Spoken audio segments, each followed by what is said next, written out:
मंदसौर जिले की 4 विधानसभा सीटों पे से 2 सीटें मंदसौर और सुवासरा पे स्थितियां पूरी तरह क्लियर है। और इस वक्त मैं मौजूद हूं सुवासरा विधानसभा क्षेत्र में, जहां पर कांग्रेस के प्रत्याशी राकेश पाटीदार दोबारा उपचुनाव में मैदान में उतरे थे। अब वापस से कांग्रेस ने उन पर भरोसा जताया है।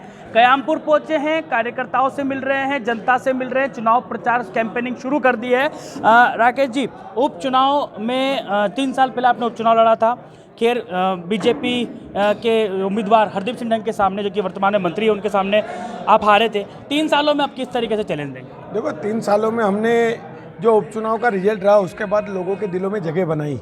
हमने हमारे विधानसभा के एक परिवारजनों से मिले, उनके दिलों में जगह बनाने की काम की और भारतीय जनता पार्टी की जो विफलताएं थे उनको उजागर करने में हमने इस क्षेत्र में लगातार धरने आंदोलन के माध्यम से हो, चाहे किसी भी माध्यम से हो, हमने हमेशा विरोध प्रदर्शन किया।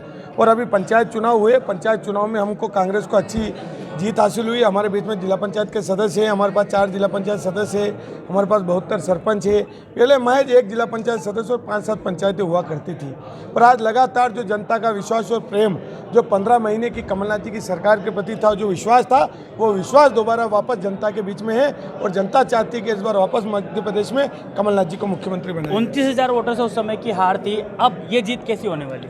देखो, उस समय हमारा चुनाव केवल एक भारतीय जनता पार्टी के प्रत्याशी से नहीं था, हमारा चुनाव शासन से था, प्रशासन से था, और हर उस व्यक्ति से था जो भ्रष्टाचार में लिप्त था, जो मिलावटखोरी में लिप्त था, जो भूमाफिया था। उन सारे लोगों से हमारा ये चुनाव था, क्योंकि उन्हीं ने लोगों ने सरकार गिराने में अपनी अहम भूमिका निभाई। क्योंकि कमलनाथ जी ने मिलावटखोरों के खिलाफ कार्रवाई करी, माफिया वालों के खिलाफ कार्रवाई करी, जो लोग तस्कर थे उनके खिलाफ कार्रवाई हुई। तो उन सारी चीज़ों ने, उन लोगों ने मिलकर सके, तो हमारा चुनाव इतनी सारी ताकतों से था। और आज हम वापस कमलनाथ जी के नेतृत्व में इस क्षेत्र में निकले और पूरी ताकत से हम चुनाव लड़ेंगे और 29,000 नहीं, जितने से हारे उतने से जीतेंगे वापस। इस बार हरदीप सिंह डंग को कितना चुनौती मानते हैं? हरदीप सिंह डंग किस बात की चुनौती? हमारे लिए कोई हरदीप सिंह डंग चुनौती नहीं है। चुनौती भारतीय जनता पार्टी के लिए है वो, कि जिस तरीके से उनकी पार्टी में जाकर वो बैठा और उनके पार्टी के कार्यकर्ताओं को हक अधिकार माना, चुनौती उनके लिए। हम तो कांग्रेस पार्टी के लोग हैं, हम हमारा काम कर रहे हैं, जनता की आवाज़ को उठा रहे हैं और जनता के बीच में। क्या मुद्दे रहेंगे कांग्रेस के इस बार? बहुत सारे मुद्दे हैं। तो अब 18 साल की सरकार में न तो भारतीय जनता पार्टी ने किसानों की सुनी, न गरीब मजदूरों की नहीं सुनी, पढ़े लिखे नौजवानों की नहीं सुनी, व्यापारियों की नहीं सुनी, उन्होंने किसी भी वर्ग की नहीं सुनी, क्योंकि हर वर्ग उनसे त्रस्त है। आज विचार कर लीजिए, मध्य प्रदेश में जो लाडली बहना शिवराज जी कह रहे हैं, बहनें सुरक्षित कहाँ हैं? अभी कुछ दिन पहले हमारे सुवासरा विधानसभा में 4 साल और 10 महीने की बच्ची के साथ दुष्कर्म हुआ। विचार कर लीजिए कि अपराधियों के हौसले कितने बड़े हुए, क्योंकि शिवराज सरकार अपराधियों पे अंकुश नहीं लगा पाई।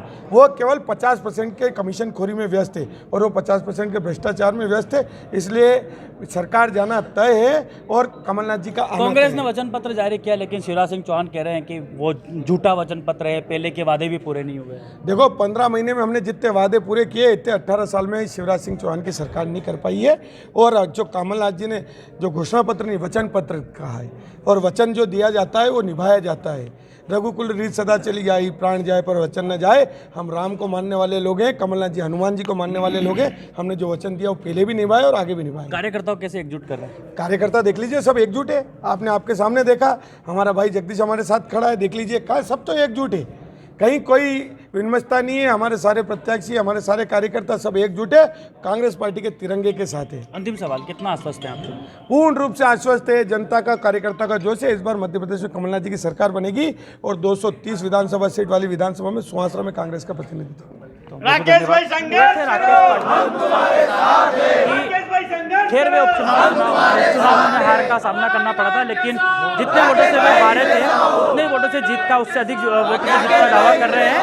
और साफ है कि कांग्रेस का मुद्दा है कि जो बीजेपी की सरकार है, उनके कार्यकाल में जिस तरीके से जनता त्रस्त हुई है, उन्हीं चीज़ों को जो है मुद्दा बनाएंगे और कांग्रेस मैदान में रहेगी। कार्यकर्ताओं को एकजुट करने की बात कही है और पूरी तरह अपने जीत को लेकर आश्वस्त है।